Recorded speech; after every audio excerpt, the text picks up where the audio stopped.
kids and adults of all ages crowded public parks and malls yesterday, the first Sunday of Metro Manila under Alert Level 2. Congress resumes session today after a month-long break, with the budget bill as their top priority. The Philippines is set to receive its biggest shipment of the Russia-made Sputnik V jabs later tonight. American rapper Travis Scott said he's devastated over the death of 8 of his fans in the middle of his concert. And a couple in Rizal who were expecting twins were surprised by a third baby, all delivered normally.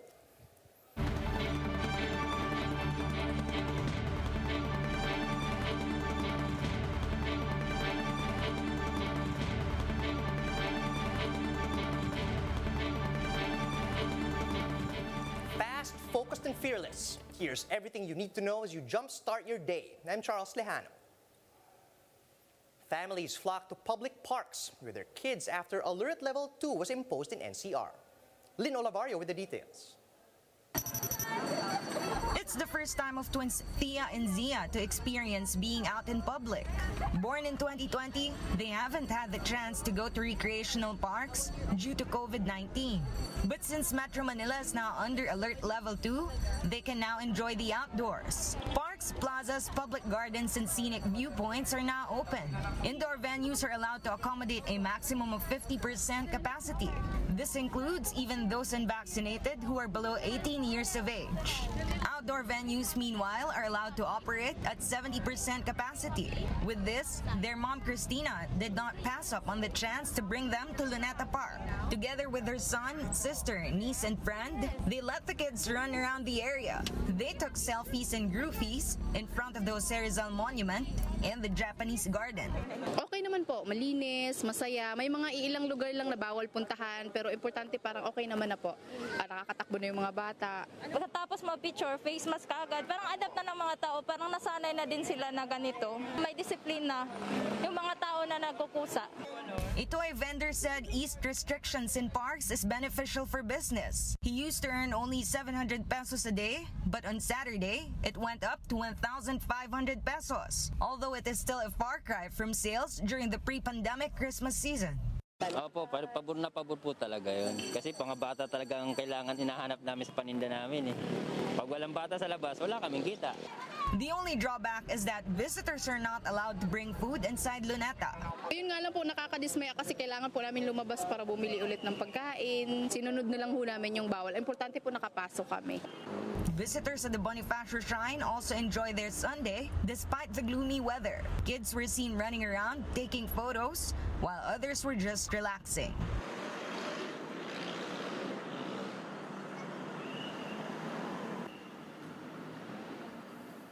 Congress is set to resume session today after a month-long break. And their first order of business is the over 5 billion peso national budget for 2022. House Speaker Lord Alan Velasco says the enactment of the 2022 General Appropriations Bill is important to bounce back from the pandemic. He adds that they will immediately select the bicameral committee to reconcile the House and Senate versions of the bill once the Senate passes its version. Recall that the lower house transmitted the budget bill to the Senate on October 25. Meanwhile, Velasco said the House will also be tackling the rising fuel costs.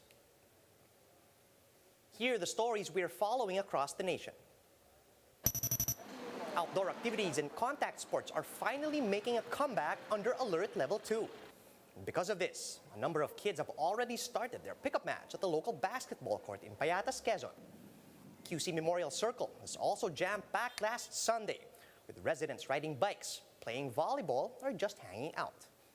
But Interior Undersecretary Jonathan Malaya admits many NCR mayors are still apprehensive about allowing such activities to resume.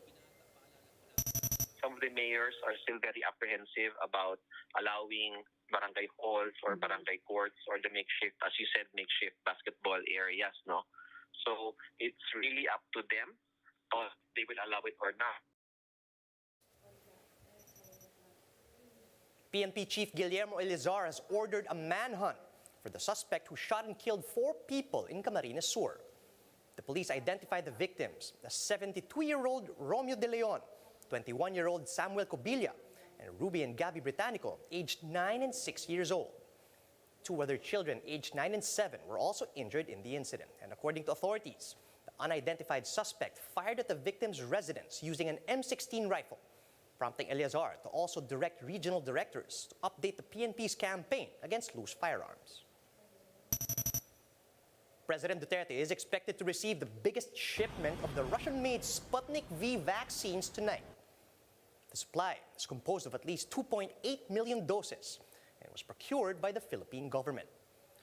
Russian Ambassador Marot Pavlov, vaccine czar Carlito Galvez, and Health Secretary Francisco Duque will join the president in welcoming the vaccines at the Villamor Air Base in Clark. Last Wednesday, 2.7 million Sputnik V vaccine doses also arrived at NAIA Terminal 2.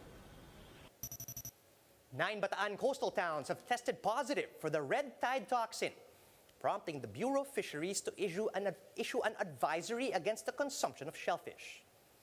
These affected areas are Hermosa, Orani, Samal, Abucay, Balanga City, Pilar, Orayon, Limay, and Mariveles. According to BFAR, samples taken on Friday showed that towns tested positive for the red tide toxin that causes paralytic shellfish poisoning. But the agency says fish are safe to eat as long as these are fresh and cleaned thoroughly before cooking. President Duterte admits that his family is part of the political dynasties in the Philippines, but says it's the Davaoenos who chose to keep them in power. Gemma Vansenia with a report.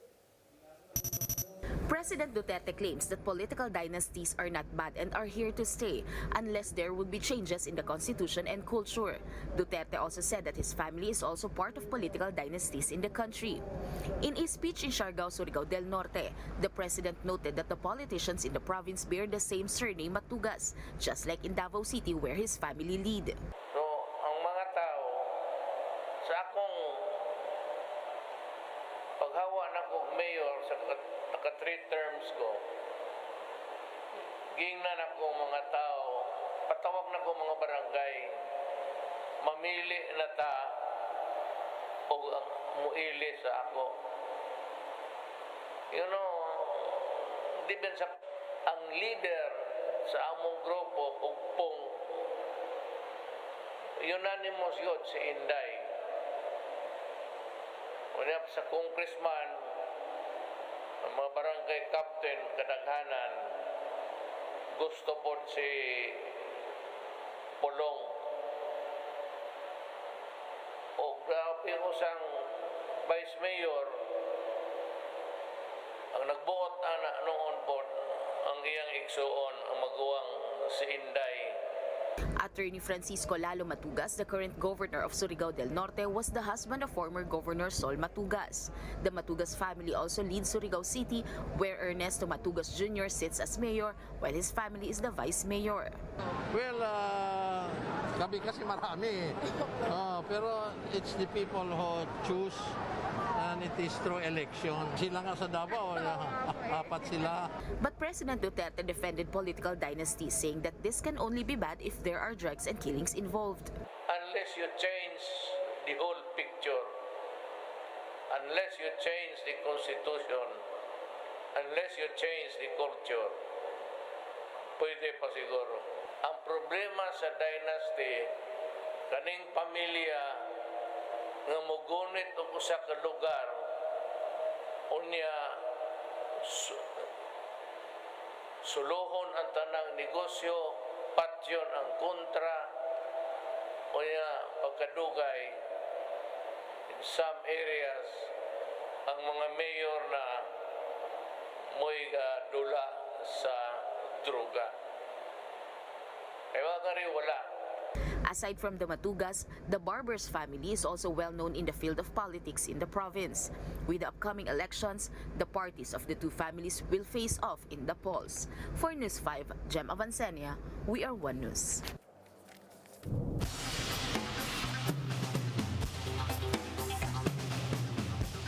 Travis Scott says he's working closely with authorities to, quote, get to the bottom of the Astroworld tragedy. Recall that at least 8 people died while many more were injured at the Astroworld Music Festival in Texas over the weekend. This as concert goers rushed towards the stage and crushed each other during a Travis Scott performance. In an Instagram video, Scott extended his prayers to the victims' families, saying that the incident, quote, devastated him. He tells his fans that he will do his best to keep them updated on the investigation. I'm honestly just devastated, and I could never imagine anything like this just happening. I just want to send out prayers to the ones that was lost last night. Let's take a look back at what happened during the tragic Astroworld Festival in Houston, Texas.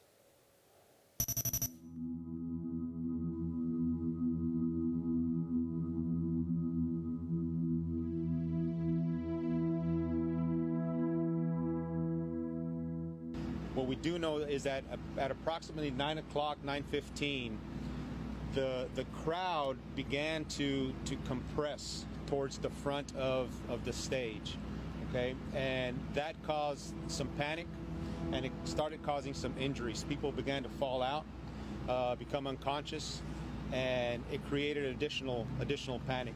And the mass casualty incident was triggered at around 9:38 p.m. this evening. After that time, we transported 17 patients to the hospitals. 11 of those that were transported were in cardiac arrest. Okay, we won't know the cause of death of the 8 that are confirmed until the medical examiner has completed his investigation. But we are in the process. The Houston Police Department is sending units out to the hospitals to identify these patients. Attendees of the Travis Scott concert recall that it was already overcrowded and chaotic hours before the event began. Concertgoers said that during the morning of the concert, the crowd was already rowdy. Others also said that people started flocking the venue entrances on Friday morning as fans rushed to the lines to get in. While another rush occurred later in the day, with the merchandise table open for business.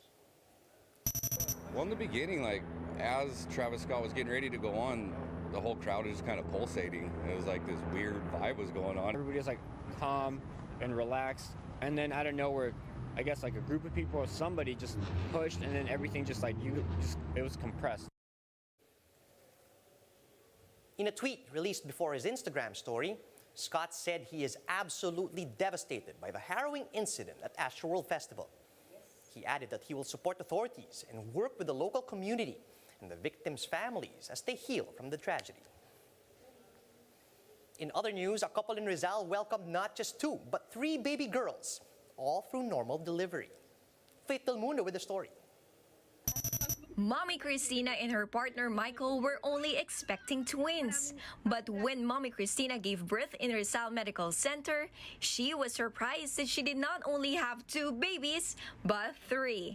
Sobrang tawa po talaga na tatlo sila, pangalawang anak, tapos 3 agad. Yung hindi mo ma-imagine, hindi mo ma-explain kung paano, saan galing yung isa sa nagtago, ba't di nakita. Tapos, ewan pa, nakakaiyak, nakakatuwa. Bless po, marami pong salamat at hindi po na yung asawa ko. Yung mga anak ko, kahit paano nakaraos po kami. Nawala silang karamdaman. Hindi ako makakilos ng maayos sa trabaho ko sa sobrang saya po eh. But what is more unbelievable is she had a normal vaginal delivery. She did not undergo cesarean section, a major operation usually done for multiple babies.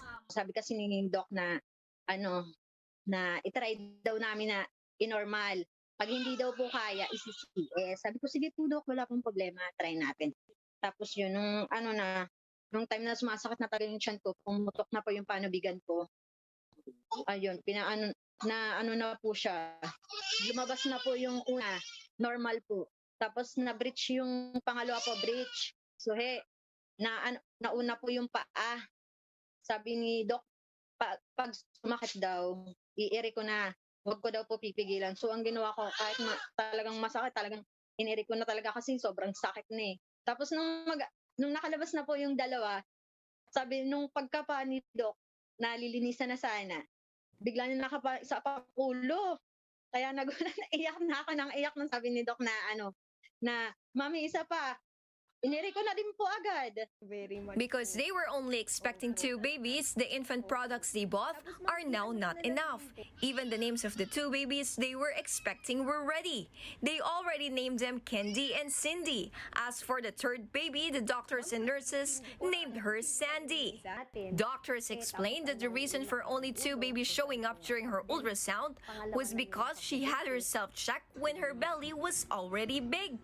Mommy Christina's case of undergoing natural delivery is also a rare case for doctors. Blessings. Recently lang talaga, nagkaroon kami ng delivery na triplets. At nakakatuwa at all girls pa naman. So yes, it's a triple blessing. At yun nga, nag-normal delivery siya ng kasi dumating ang active labor na. But having 3 children all at once also comes with plenty of challenges financially. That is why Mommy Christina and her family are asking for help. You can message Christina on her Facebook account for donations or any kind of assistance. For News 5, Faith Del Mundo, we are One News. And that's how the day is shaping up to be. Join us later at 9 a.m. as we monitor the day's biggest stories from sunrise to sundown. You can also catch One News on the Signal Play app. Just register for a free account at www.signalplay.com so you can stream One News live anytime and anywhere. I'm Charles Lejano.